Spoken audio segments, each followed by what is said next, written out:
ভাই তোরা আমাকে কবরে রেখে যাইস না। তোরা আমাকে কবর দেওয়ার আগেই আমার কবরের আযাব শুরু হয়ে গেছে। এই ভাই রেখে যাইস না আমাকে কবরে, আমাকে একা রেখে যাইস না তোরা। আমার কথা কেউই শুনতে পারছে না।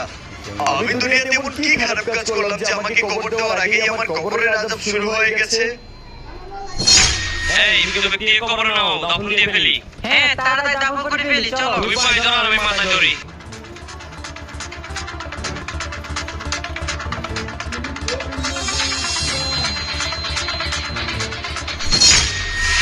এই তাড়াতাড়ি মাটি দাও।